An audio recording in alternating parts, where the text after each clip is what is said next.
Emperor Velfex sat alone in his throne room, staring at reports of rebellion from across his empire. In just 3 days, everything he had built over centuries was falling apart.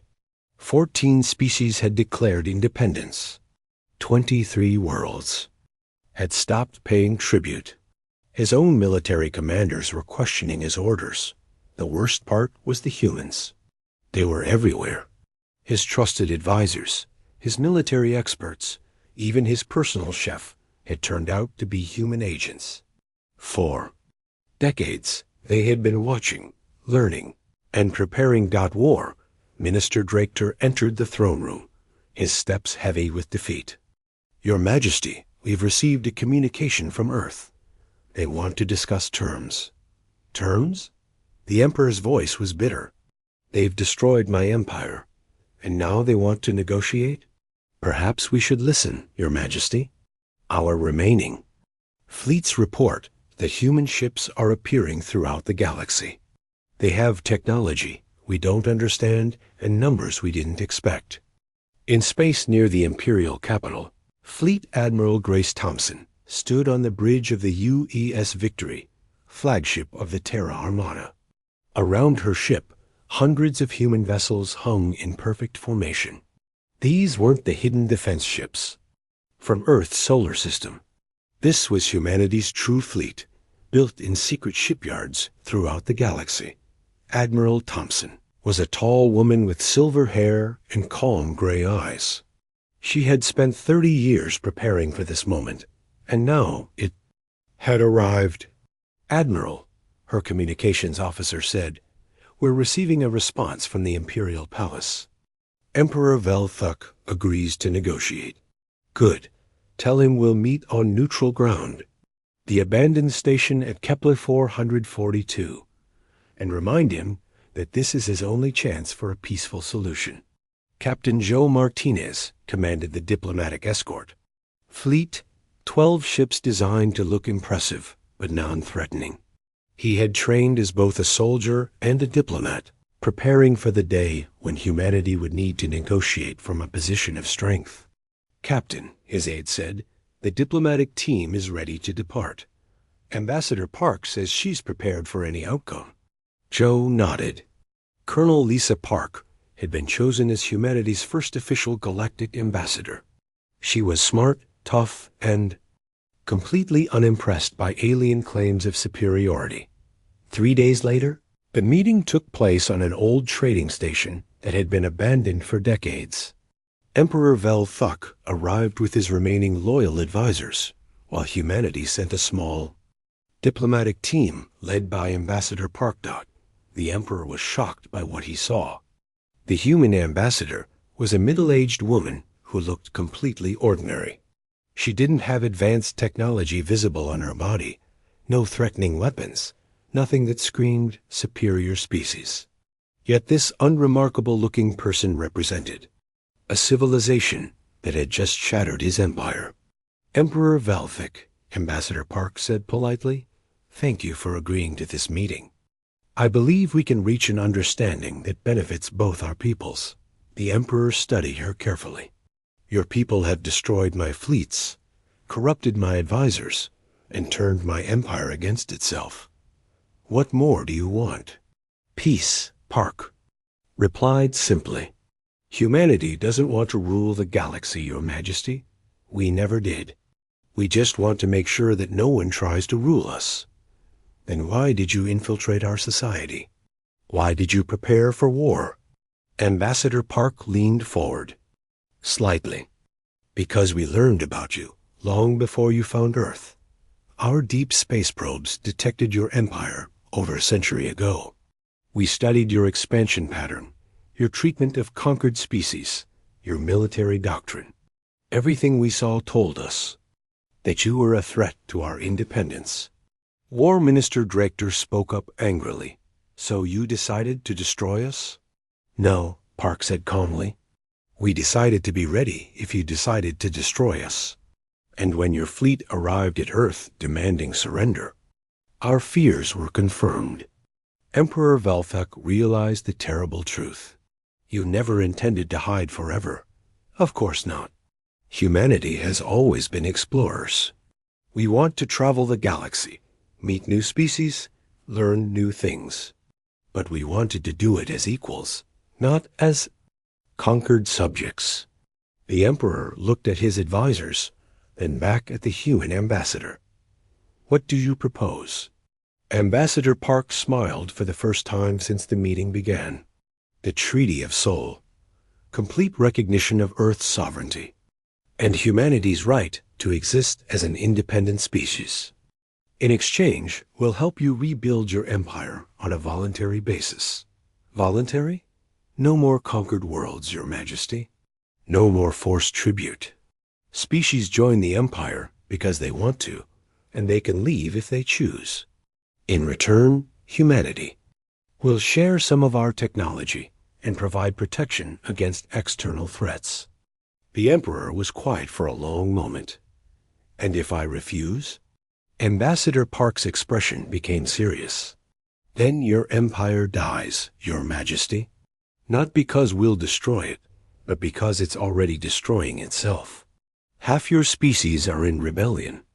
Your military is defeated, and your economy is collapsing. We're offering you a chance to save what can be saved. War Minister Drachter leaned over to whisper to the Emperor. Your Majesty, our intelligence reports show that human fleets are now present in over 300 systems.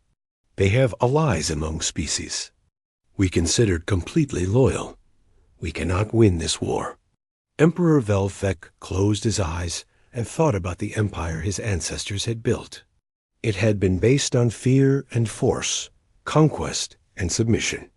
Perhaps it was time for something different.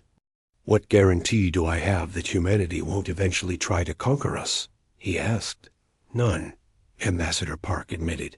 Just as we have no guarantee that you won't try to conquer us again someday. But at least this way, we're both strong enough to defend ourselves if necessary. The Emperor made his decision. I accept your terms. The Zephyrian Empire recognizes Earth's sovereignty under the Treaty of Soul. 1 year later, Colonel Lisa Park stood in the newly constructed Embassy of Earth on the former imperial capital world. Through her window, she could see alien children playing in parks that had once been military parade grounds. The empire still existed, but it was different now. Voluntary, peaceful. Her assistant entered with the daily reports. Ambassador, we have applications from 6 more species requesting to join the reformed empire. And the Altarian Council wants to establish a formal trade agreement with Earth. Lisa smiled. Any word from home? President Carter sends her congratulations. Earth's deep space exploration program is ready to launch. We have volunteers from 12 different species wanting to join human exploration crews. Lisa looked up at the stars visible through her office window. Humanity had finally achieved what they had dreamed of for centuries. They were free to explore the galaxy as equals, not conquerors or conquered. The Empire had found Earth expecting to discover another primitive world to add to their collection. Instead, they had awakened a sleeping giant that had been preparing for this moment longer than their civilization had existed. But perhaps most importantly, they had discovered that humanity's greatest weapon wasn't their technology or their military strength. It was their patience, their ability to plan for the future, and their determination to remain free. As Ambassador Park watched alien and human children playing together in the streets below, she realized that the real victory wasn't the destruction of the imperial fleets or the collapse of the old empire. The real victory was building something better in its place. The galaxy would never be the same. And that was exactly what humanity had planned all along. The alien fleet moved like a slow wave of death toward Earth. War Prime Kethvor stood on the bridge of his flagship, watching the small blue planet grow larger on his screens. Soon, this foolish resistance would be over. All ships begin attack. Formation, he ordered. His voice carried to over 800 alien vessels. Remember, we want to capture their worlds intact. destroy only their military targets. What Kethver did not know was that humans had been listening to every alien communication for the past 3 days. Admiral Carter knew exactly where each enemy ship would be and when they would arrive there. All stations, this is Admiral Carter. He broadcast to the hidden human fleet. The aliens are moving into our trap. Wait for my signal. Do not fire until every enemy ship is exactly where we want them. The first part of the battle began as the aliens expected. Human ships emerged from behind Earth's moon, moving to meet the invading fleet. The U.E.'s Courage, U.E.'s Freedom, and 18 other human vessels formed up in a traditional battle line. Captain Mike Ross commanded the Courage. His ship and the others with him were playing the most dangerous role in the plan. They had to look like humanity's entire fleet while staying alive long enough for the trap to work. All ships, engage the enemy, Ross ordered. Make it look good, but do not die for show. We have real work to do later. The human ships opened fire with conventional weapons. Missiles streaked through space toward the alien fleet. Laser beams cut through the darkness.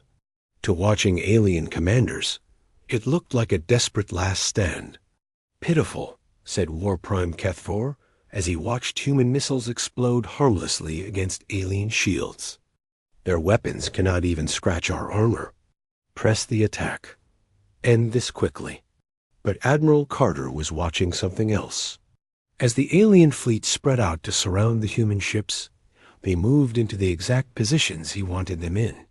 Near Mars, close to Jupiter's moons, scattered throughout the asteroid belt, every alien ship was exactly where it would hurt them most to be. Colonel Price, are all stations ready? Carter asked through his secure communication. All stations report ready, sir. The Valkyrie is in position. Hidden platforms are powered up. Our people are ready to show these aliens what humans can really do. And let's wake up the sleeping giant. Execute Protocol 7. The battle changed in an instant. What the aliens had thought were empty asteroids suddenly came alive with weapons fire. Mining stations revealed themselves as heavily armed fortresses. Cargo ships dropped their disguises and became warships. All across the solar system, humanity's true fleet emerged from hiding. What is happening? Kethver demanded as his sensors detected hundreds of new contacts. Where are all these ships coming from? His science officer, a nervous creature with 4 arms, worked frantically at his station. Sir, we are detecting massive energy sources throughout this system. Things that were not there before. It is like the humans have been hiding an entire fleet. Impossible. Our scouts have been watching this system for months. But the proof was all around them. From every direction, human ships were emerging from concealment. Some rose from beneath the surface of moons.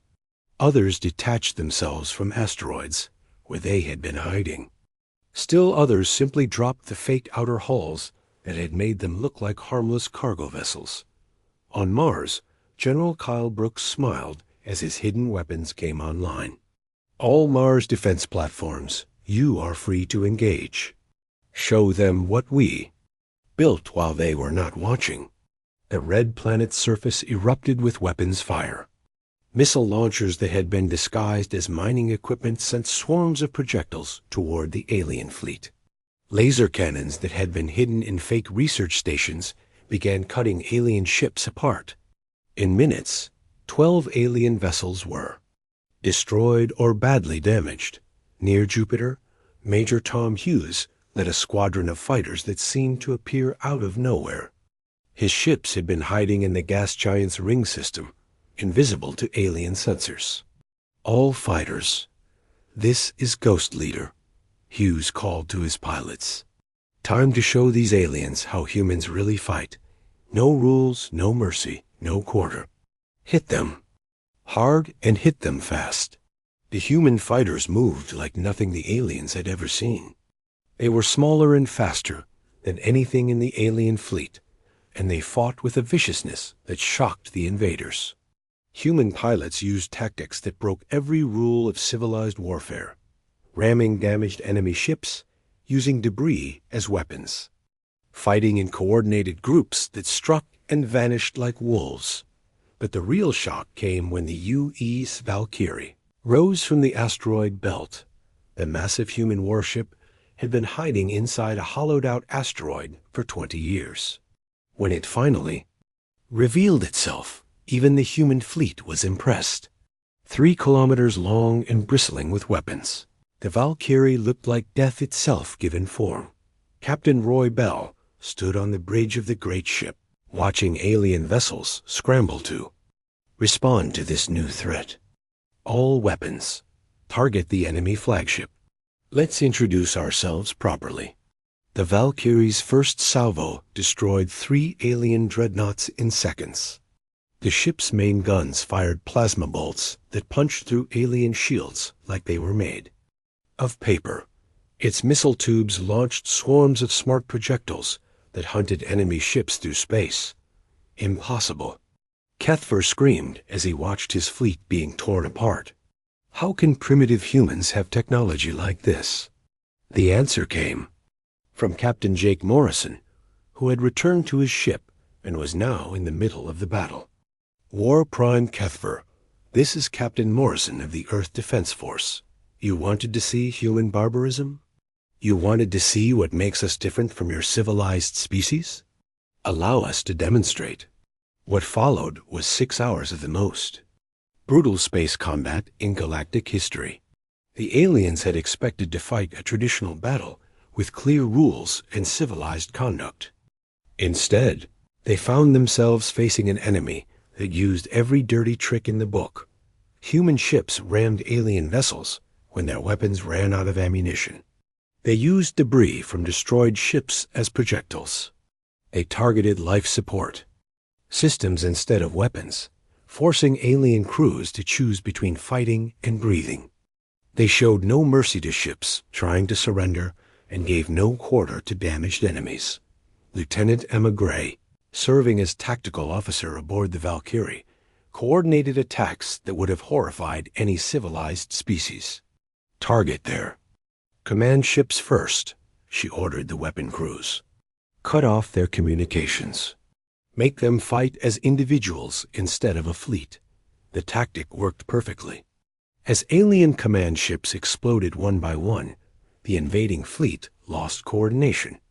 Ships that had fought together for centuries suddenly found themselves alone, facing human vessels that seemed to know exactly where they would be and what they would do. Commander Sarah Blake directed the orbital defense platforms around Earth. Her weapons had been hidden in what looked like communication satellites and weather stations. When they revealed themselves, they turned Earth's orbit into a killing field. All platforms concentrate fire on the Vorthic heavy cruisers, she ordered. Those are their toughest ships. Once we crack them, the rest will break. The hidden platforms opened fire in perfect coordination. Beams of energy that could melt through a mountain struck alien ships from every direction. The aliens had never faced weapons this advanced, operated by people this ruthless. War Prime. Kethver watched his proud fleet being destroyed by creatures he had thought were barely more than animals. His mighty dreadnought, the terror of worlds, shook under repeated hits from human weapons. All ships retreat, he finally ordered. Full retreat to the outer system. But retreat was not possible. Admiral Carter had planned for this moment. As the alien ships tried to flee, they found their escape routes blocked by more hidden human vessels. The trap was complete. "This is Admiral Carter to all alien ships," came the broadcast from Earth. "You came here to teach us a lesson about civilization. Instead, you have learned something about humanity. We do not start fights, but we finish them." The battle raged on, but the outcome was no longer in doubt. The aliens had walked into a trap 50 years in the making, and now they were paying the price for underestimating the human species. As the Valkyrie carved through what remained of the alien battle line, Captain Bell opened a channel to his Crew, this is what we trained for, people. This is why we spent 20 years preparing. Today, humanity takes its place among the stars not as subjects, but as equals. The great ship's guns spoke again, and another alien vessel became space. Dust, the galaxy would never look at humans the same way again. Colonel Sam Price walked through corridors that did not appear on any official map. The deep black facility was built inside an asteroid that officially had been mined empty 20 years ago.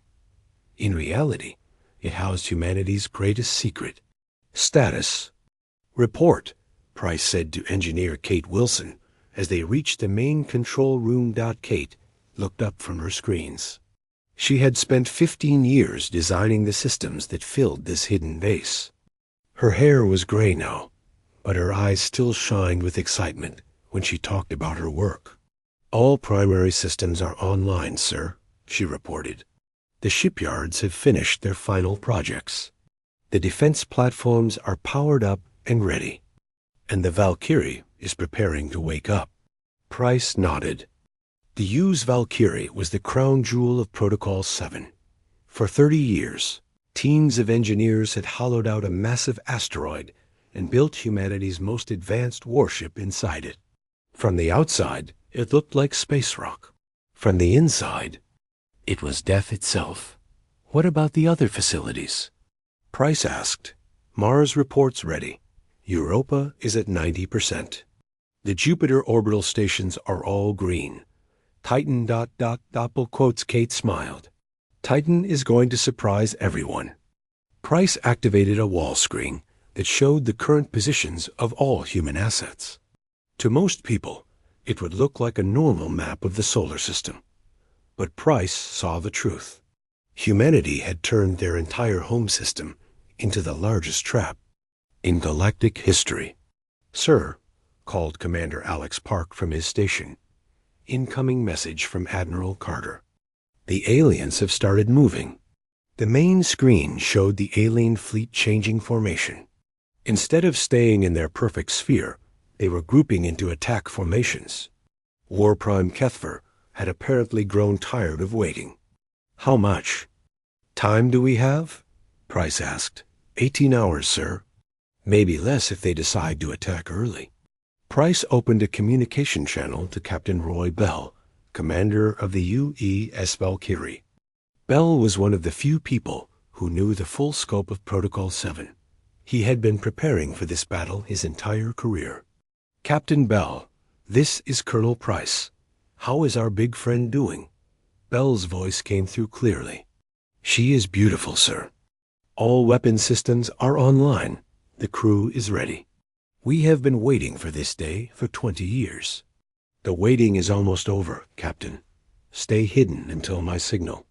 Price closed the channel and looked around the control room. Every person there knew they were about to change history. For 50 years, humanity had pretended to be weak while secretly becoming the most dangerous species in the galaxy. The deception had started the day humans first met alien civilization. Earth's leaders quickly realized that their new neighbors were peaceful, advanced, and completely unprepared for war. Most alien races had not fought a real battle in centuries. They had forgotten what it meant to face an enemy that would do anything to survive. But humans remembered. They remembered every war, every battle, every hard lesson their ancestors had learned. And they decided to use that knowledge. Professor Danny Clark, report to the main briefing room, announced the facility's computer system. Price found Professor Clark waiting with a group of military officers. Clark was a historian, but more importantly, he was one of the architects of humanity's grand deception. Professor, please brief the team on Operation Sleeping Giant. Price said. Clark activated a holographic display that showed the timeline of human development since first contact with aliens. 50 years ago, when we joined the galactic community, we made a choice, Clark began. We could try to match alien technology quickly and probably fail, or we could play a longer game. We chose the long game. The display showed images of human colonies being built throughout the solar system. Every colony, every mining station, every research facility served two purposes. The obvious purpose that the aliens could see, and the hidden purpose that only we knew about. We have been building the most advanced defense network in the galaxy, and we made it look like peaceful expansion. How did we keep it secret? Asked one of the officers. Compartmentalization, Clark replied. Most people working on any given project only knew their small part. The miners digging out Titan thought they were looking for water. The engineers building ships thought they were designing cargo haulers. Only a few hundred people knew the full truth. The display changed to show technical specifications for human weapons. We studied every alien ship, every weapon, every defensive system. Then we designed our technology specifically to counter theirs. Our plasma cannons can punch through Vorthic shields. Our missiles can track Zephyrian cloud ships. Our fighters are faster than anything the crystalline beings have ever built. What about numbers? Another officer asked. They still have us outnumbered 8-1. Clark smiled. Do they? Computer, show actual human fleet strength. The numbers that appeared on the screen made everyone gasp. Instead of 120 ships, the display showed over 600 human vessels hidden throughout the solar system. Every cargo ship that has been built in the last 20 years was actually a disguised warship. Every mining platform was actually a weapons station. Every research facility was actually a military base. We have been hiding our true strength. For decades, Price took over the briefing. The aliens think they are facing a primitive species with crude weapons. They have no idea that our technology is now equal to theirs in many areas and superior in others. They expect us to fight like they do, with honor, following rules, trying to minimize casualties. And we are not going to do that, said Kate Wilson from the back of the room. No, Price agreed. We are going to fight like humans. We are going to be sneaky, vicious, and absolutely ruthless. We are going to use every dirty trick our species has ever learned. The briefing continued for 2 hours. Officers learned about hidden weapons that had been decades in the making. They saw plans for battle tactics that no alien had ever faced. They discovered that humanity had turned their apparent weakness into the ultimate strength. As the meeting ended, Price received an urgent message from Admiral Carter. Colonel, the aliens are demanding our immediate surrender. War Prime Kethver says he will not wait the full 72 hours. They are moving to attack positions. How long do we have? 6 hours, maybe less. Price looked around at his team. Ladies and gentlemen, it is time to wake the sleeping giant. All stations, begin final preparations. In 6 hours, the galaxy is going to learn what happens when you corner a human. Throughout the solar system, the final pieces of humanity's plan fell into place. On Mars, weapons that had been disguised as mining equipment rose from underground. Bunkers. Near Jupiter, cargo ships suddenly shed their outer hulls to reveal sleek warships underneath. Around Saturn, what looked like scientific research stations began charging weapons that could destroy a moon. And deep in the asteroid belt, the Hughes Valkyrie began its final preparations. The massive ship had been built using technology that combined human engineering with carefully stolen alien secrets. It was 3 kilometers long and carried enough firepower to fight an entire fleet. Captain Bell stood on the bridge of the great ship, watching his crew make final checks. These men and women had trained their entire lives for this moment. They were the best humanity had to offer, and they were about to face the greatest test in human history. Sir, called Lieutenant Emma Gray, the tactical officer, all systems are green. Weapons are charged and ready.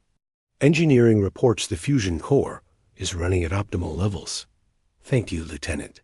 How long until the aliens reach attack position? 5 hours and 37 minutes, sir. Bell nodded and opened a channel. To the rest of the hidden fleet. All ships, this is Captain Bell aboard the UES Valkyrie. In 5 hours, we will show the galaxy what humanity is really made of. They think they know us. They think we are weak and primitive. They are about to learn that they have made the biggest mistake in galactic history. The response came from hundreds of ship captains throughout the solar system. Ready, sir? And let us go to war.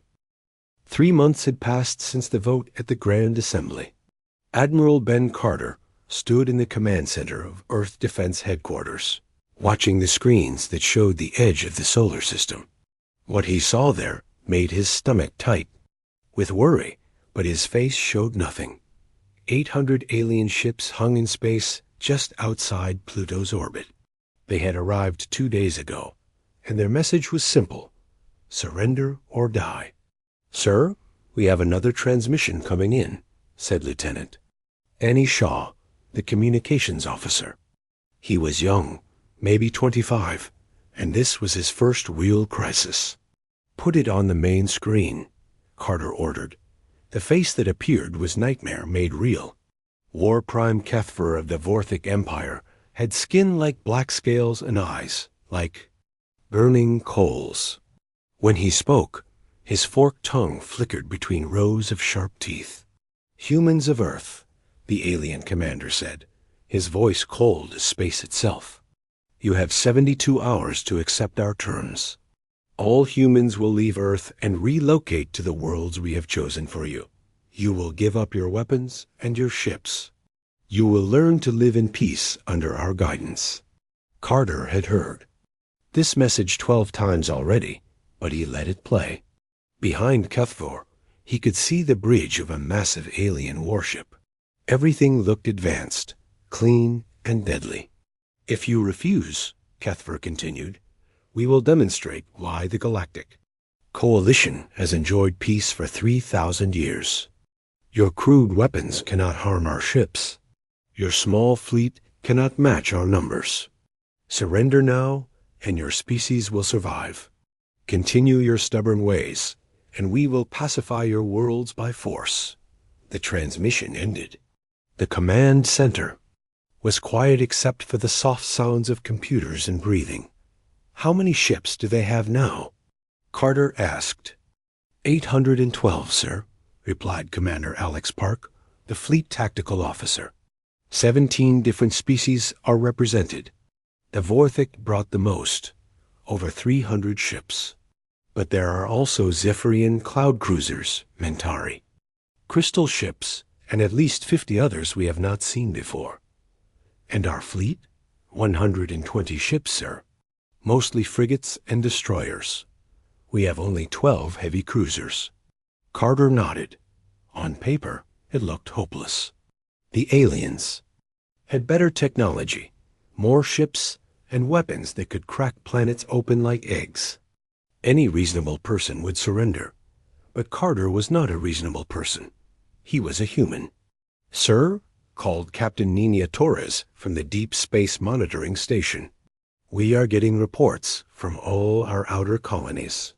Mars, Europa, Titan, Ganymede. They all see alien scouts watching them. The enemy has us surrounded. Panic levels? Carter asked. High on Earth, sir. The President is getting calls for immediate surrender. Mars Colony wants to negotiate separately. Europa Station is asking for evacuation ships. Carter understood. Regular people saw 800 alien warships and thought about their families. They wanted to live, even if it meant giving up everything that made them human. Dr. Rachel Stone, at Titan Research Station, is requesting permission to initiate emergency protocols, Torres continued. Carter almost smiled. Almost. Tell Dr. Stone that her request is approved. Full authorization. Sir, what emergency protocols? Asked Lieutenant Shaw. I do not see anything in our files about Titan emergency protocols. That is because you do not have the clearance, Lieutenant. Carter said. Commander Park, send a coded message to all fleet commanders. Use encryption level 7. Message reads, "The sleeper wakes. Execute Protocol 7. Park's fingers moved quickly over his console. Within minutes, the message was racing toward every human ship and station in the solar system. "Sir," Park said quietly, "are you sure about this?" "Protocol 7 has never been tested in real combat." "It has been tested," Carter replied. "Just not where anyone could see." On Titan, Saturn's largest moon, Dr. Rachel Stone received the coded message in her private laboratory. The facility looked like any other research station from the outside, but Rachel knew better. She had helped design what lay beneath the ice. "Computer, authorization Stone 77 Alpha," she said to the empty room. "Authorization confirmed," replied the artificial intelligence. "Initiating Titan Defense Protocol. Estimated time to full activation, 4 hours." Deep under Titan's frozen surface, massive machines began to wake up. They had been sleeping for 20 years, waiting for this moment. Power cores that had run cold started to warm. Weapons that had never been fired began their startup cycles. And in the deepest chamber of all, something enormous began to rise. Similar scenes played out across the solar system. On Mars, General Kyle Brooks stood in a cave that officially did not exist. The Red Planet's mining operations had dug many tunnels over the years. Some of those tunnels held ore. Others held things that would have surprised the alien observers. Watching from space.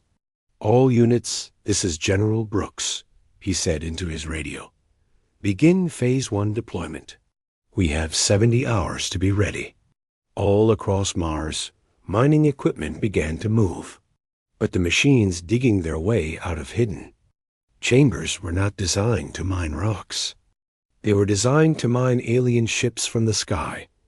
Back on Earth, Carter watched his screens carefully. The alien fleet had arranged itself in a perfect sphere around the solar system. It was a classic formation, designed to prevent any ships from escaping and to make surrender seem like the only choice. What the aliens did not know was that humans had been watching them for 50 years. Every ship design, every weapon system, every tactical formation had been studied and copied. Earth's computers held detailed files on every alien species in the fleet.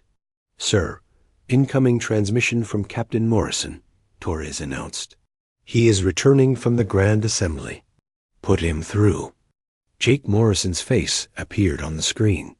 He looked tired but determined. "Admiral, I assume you have seen our visitors." "Hard to miss them, Captain. What is the mood at the assembly?" "They think this is a training exercise. Most of the alien leaders believe we will surrender without a fight. Only a few species seem to understand that humans might actually resist." Carter nodded. "Good. The longer they underestimate us, the better. What about support?" "None, sir. Even the races that usually trade with us voted to support the coalition fleet. They think this is for our own good." "Their mistake," Carter said.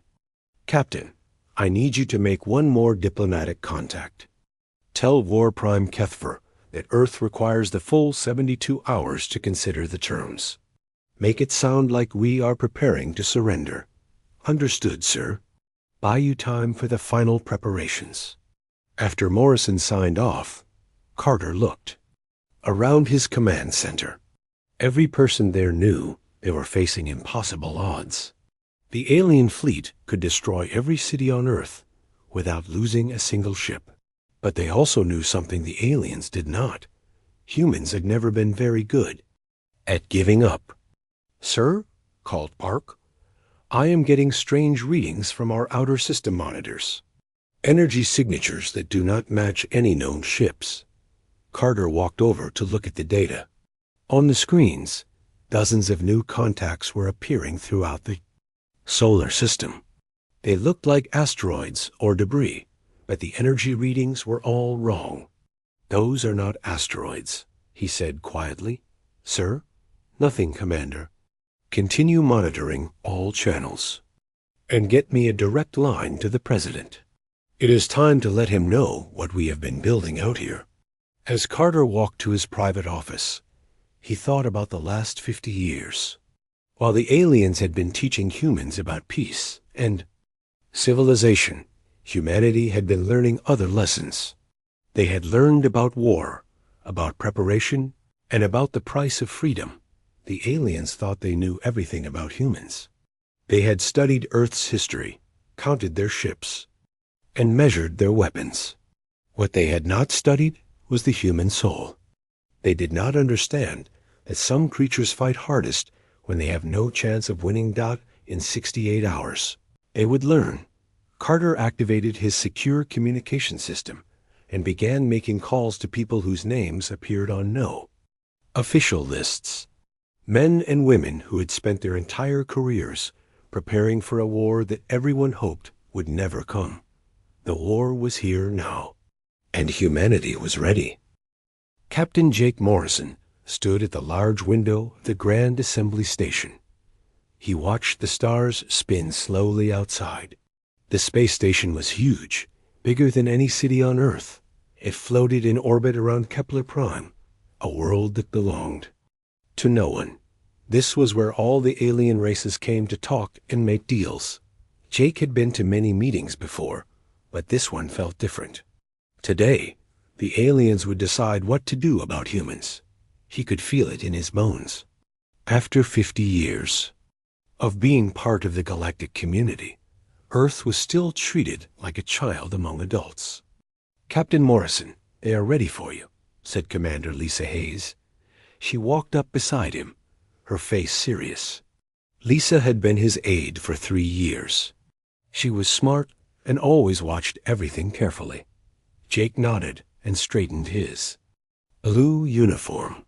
The Earth Defense Force patch on his shoulder looked small compared to the fancy symbols the aliens wore. He picked up his data pad and followed Lisa into the main assembly hall. The hall was enormous. Hundreds of alien beings sat in curved rows that went up to the ceiling.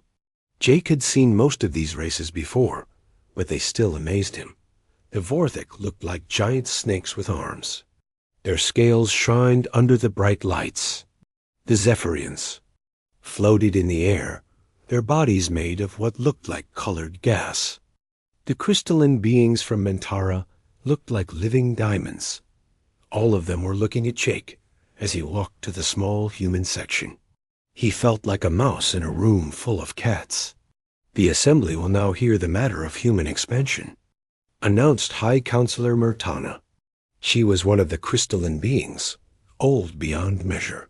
Her voice rang like music, but there was no warmth in it. Ambassador Zethkri rose from his seat. He was the leader of the Vorthik delegation, and Jake knew he hated humans. The alien's forked tone flicked out as he spoke. "Honored Counselor, esteemed beings of the Coalition," Zethkri began. His voice was smooth but cold. "We gather today to address the growing problem of the human species." Jake felt his hands tighten into fists, but he kept his face calm. Lisa touched his arm gently, reminding him to stay quiet. "For 50 years, we have tried to guide humanity toward civilization," Zethkri continued. "We have shared our knowledge, our culture, our peaceful ways. Yet, what do we see? Humans continue to wage war among themselves. They build weapons instead of art. They expand aggressively instead of finding inner peace." Murmurs of agreement came from many of the alien delegates. Jake heard someone laugh softly. It made his blood boil. "Look at their history," Zethkri said, activating a holographic display. Images of human wars appeared in the air above the assembly. Battles, explosions, soldiers fighting. 2 world wars in a single century. Nuclear weapons. Chemical warfare. Even now, as they spread to their outer planets, they bring conflict with them. The images changed to show human colonies on Mars and the moons of Jupiter. Zethkri made them look like military bases instead of peaceful settlements. "They live such short lives, they cannot learn wisdom," added another alien. this one looking like a walking tree. 100 years, maybe less. How can such brief creatures understand the long peace we have built? More agreement from the crowd. Jake noticed that even some of the friendlier alien races were nodding. Their technology is crude, set afloating. Zephyrian, they still burn fuel to fly between stars. They fight with metal bullets and explosive missiles. They have not learned to use their minds, only their muscles. Jake stood up. May I speak? High Counselor Murtana looked at him for a long moment. You may, Captain Morrison. Jake walked to the center of the hall. All eyes were on him now. He felt very small and very alone. Honored beings, he began. You say we are violent and crude. You say we cannot learn. But in 50 years, we went from never leaving our home world to having colonies throughout our solar system. We learned your languages, your customs, your laws. We have not started a war with any alien race. Because we would not allow it, Sethkri interrupted. Several aliens made sounds that might have been laughter. You judge us by our past, Jake continued, ignoring the interruption. Every race here has had wars. Every race has made mistakes. The difference is, you had thousands of years to learn from them. We have had decades. Which proves our point, said another alien, this one covered in what looked like metal plates. You are not ready for the responsibilities of galactic citizenship. You need guidance. You need limits. Jake looked around the hall. He saw no friendly faces among the aliens. Even the races that traded with Earth regularly looked uncomfortable. What are you proposing? Jake asked, though he already suspected the answer. Sethkri smiled, showing rows of sharp teeth. The coalition votes to restrict human expansion beyond your current solar system. All human trade will be monitored and limited. Human ships will not be allowed to carry weapons beyond basic defense systems. And human colonies will be inspected regularly to ensure compliance with civilized standards. The vote was quick. Jake watched as species after species voted yes. Only 2 races voted no, and 3 abstained. The rest, over 40 different alien civilizations, voted to put humans in a cage. The motion passes, announced High Counselor Murtana. Humanity will be restricted as outlined. This assembly is adjourned. Jake stood frozen as the aliens began to leave. Their conversations filled the hall with strange sounds, clicks, whistles, musical tones. He caught pieces of what they said, and none of it was good. About time someone put the humans in their place. They breed too fast anyway. Maybe now they will learn some manners. Lisa appeared beside him. Sir, we should go. As they walked toward the exit, Jake heard Zethkri talking to a group of other aliens near the doorway. Do not worry, the Vorthik was saying. If they refuse to accept these limits, we have other ways to ensure their cooperation. The Coalition fleet exercises near human space next month. Perhaps they will serve as a reminder of humanity's place in the galaxy. The other aliens made sounds of agreement. Jake pretended not to hear, but he memorized every word. On the shuttle, back to their ship, Lisa activated a small device. It hummed quietly as it checked for listening devices. All clear, sir, she said. Did you record all of that? Jake nodded. Every word. Send it all back to Earth immediately. Priority Alpha. Sir, what do you think they meant about fleet exercises? Jake looked out at the stars. Somewhere out there, Earth was spinning peacefully, unaware of what had just happened. I think they are planning to teach us a lesson, Liza. A very painful one. What do we do? Jake was quiet for a moment. Then he activated his secure communication system and sent a coded message that would reach Earth in hours. We prepare, he said simply, and we hope 50 years was enough time. Lisa did not understand what he meant, but she saw something in the captain's eyes that she had never seen before. It was not fear or anger. It was something much more dangerous. It was the look of a man who had been underestimated his entire life and was finally ready to prove everyone wrong.